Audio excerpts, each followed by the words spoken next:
Vaza Jato de hoje, segunda-feira. Tanto Moro quanto os procuradores achavam vazia, fraca, péssima a delação de Palocci. Aquela delação que Sérgio Moro tornou pública 6 dias antes da eleição. Aquela mesma delação que o Jornal Nacional dedicou 9 minutos em plena segunda-feira, a menos de uma semana da eleição entre Haddad e Bolsonaro. Aquela delação que foi capa de todos os jornais. O Sérgio Moro achava fraca, os procuradores diziam que não tinha prova, que os anexos são as provas que o delator apresenta. Os anexos eram muito fracos, fraquíssimos, piores que os anexos do Google. Os anexos do Google eram de outro caso e eram fraquíssimos, não tinha prova nenhuma na delação do Palocci. E o Sérgio Moro, agora fica provado, colocou essa delação, tornou ela pública poucos dias antes da eleição para ajudar o Bolsonaro a se eleger. Agora fica na cara. Gente, eu já vou falar um pouco mais sobre isso. Antes, deixa o seu like, eu quero agradecer que já somos 25 mil pessoas aqui no canal do Plantão Brasil. Eu quero dizer para vocês que esse canal vai mudar o Brasil. Nós vamos começar aqui um movimento para mudar o Brasil.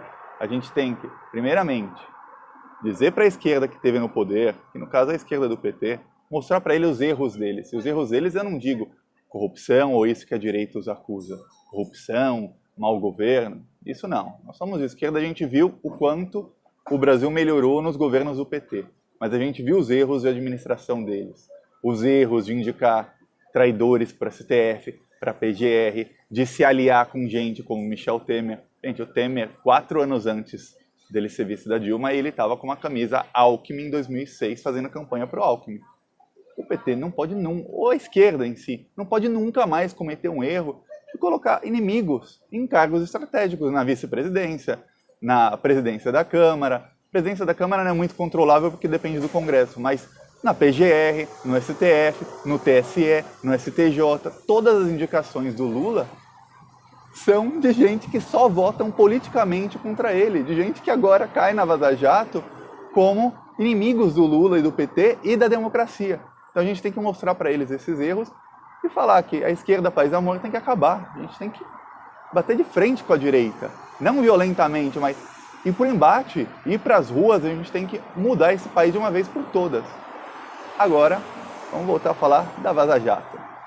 Gente, na primeira Vaza Jato, em 9 de junho, quando o Glenn, o The Intercept, mostrou a bomba pela primeira vez, era o quê? Eram os procuradores conversando, e o Sérgio Moro também, sobre a entrevista do Lula. Lembra a entrevista do Lula antes da eleição? E os procuradores, o Dallagnol, apavorados com o fato de que a entrevista do Lula pudesse eleger o Haddad. Ele mostrava o viés político da Lava Jato, como eles queriam, eles combinavam ações na imprensa, ou falar uma coisa ou outra, ou até ações na justiça, para tentar implicar na censura da entrevista do Lula ou na derrota do Haddad de alguma maneira. Aí ligando isso com o que aconteceu hoje, que é a Vaza Jato de hoje, de que eles já sabiam que a delação do Palocci era uma porcaria, e mesmo assim o Sérgio Moro a tornou pública poucos dias antes da eleição, mostra que realmente havia um viés político. Aí a gente lembra do áudio do Dallagnol, o áudio que, nesse fim de semana, as perícias disseram. O áudio é 100% verdadeiro, e é o Dallagnol falando. Do Dallagnol comemorando.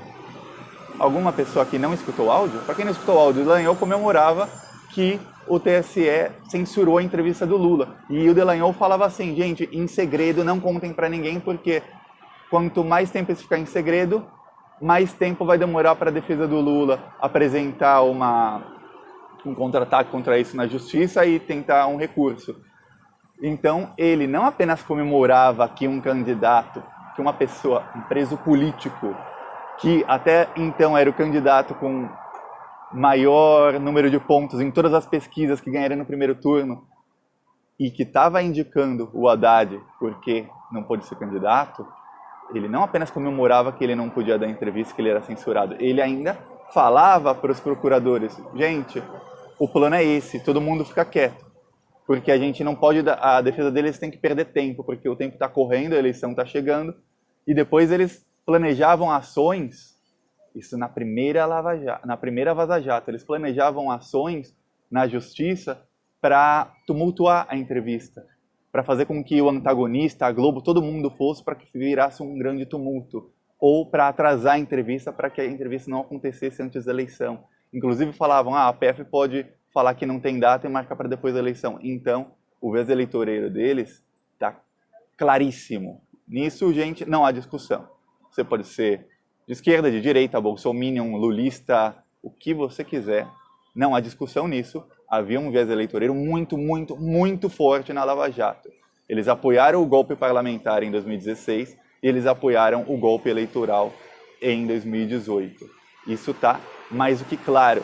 Essa Vaza Jato de hoje tem que ser vista em conjunto com o áudio do Dallagnol e com a primeira Vaza Jato. Você ligando esses fatos todos, você vê que eles comemoraram quando o Lula foi censurado, você vê que eles armaram para caso o Lula não fosse censurado a entrevista dele antes da eleição, para que a entrevista não acontecesse mesmo assim, que eles colocaram a delação do Palocci poucos dias antes da eleição para tumultuar, sabendo que não havia prova nenhuma e que aquilo era, como diz o Sérgio Moro, um pastel de vento cheio de nada. Era essa a delação do Palocci que eles usaram. Isso prova também o sensacionalismo, não só do Moro, mas também do Dallagnol e de toda a Lava Jato. Eles eram extremamente sensacionalistas. Então, quando o Sérgio Moro acusa o Glenn Greenwald do Intercept, ou a Vaza Jato em si, quem divulga, de serem sensacionalistas, o Sérgio Moro está, na verdade, falando o que ele sempre foi. Ele sempre foi sensacionalista. As mídias agora estão apenas fazendo o trabalho deles, que é investigação. É investigar o que está nas mensagens e ligar os fatos, porque se você apenas vê as mensagens dos procuradores sem ligar com os fatos da época, são apenas mensagens. Quando você liga com os fatos, você vê que essas mensagens provam partidarismo, provam que o juiz era chefe da acusação, provam uma série de crimes e de irregularidades. Esse é o ponto que os bolsominions fingem que não entendem. Gente, muitos deles entendem, outros são realmente burros e não entendem, mas muitos fingem que não entendem. Eles sabem, mas eles não querem ver isso, porque isso vai contra o que eles acreditam, porque o mais difícil para eles não é admitir para os outros que eles estão errados. O mais difícil é admitir para eles mesmos. Se você admitir para alguém que você errou, tudo bem, mas é difícil você admitir para si mesmo. Caramba, estou errado. E eles não conseguem admitir para eles mesmos que eles estão errados. Então eles não querem nem tentar achar uma prova de que talvez eles estejam errados. Essa é a diferença. Quando eu venho aqui fazer um vídeo sobre um assunto, eu pesquiso tudo de todos os lados para eu não vir aqui e falar besteira. Um bolsominion sai comentando, Lula tá preso babaca, ou as frases que eles aprenderam dos mestres deles, o Olavo de Carvalho, do Bolsonaro, enfim, dos memes que eles criam, ele não tem argumentação alguma. Quando eles tentam argumentar, eles apenas compram um discurso, eles não pesquisam, porque eles têm medo, porque é tão óbvio que eles são errados, e ninguém é burro o suficiente de não perceber que há dicas assim no espaço, pavão misterioso, depoimento do hacker, o Sérgio Moro realmente sendo parcial, talvez o Lula seja inocente. Eles não conseguem nem chegar nesse pensamento. Será que o Lula é inocente? Eles não chegam porque eles têm uma proteção contra eles mesmos, que é muito difícil para um ser humano admitir que está errado. Você tem mecanismos de defesa. E a gente está aqui para quebrar esses mecanismos de defesa para que eles admitam que estão errados. Muitos vão admitir, outros não. Mas a gente está aqui para unir quanto mais pessoas melhor para o nosso lado e assim a gente expurga esses bandidos do poder. Galera, quem gostou do vídeo, curte, compartilha, se inscreve no canal e manda para os seus amigos e fala para os amigos. Se inscreve também no canal, vamos aumentar, somos 25 mil, mas em breve seremos muito, muito mais. Falou!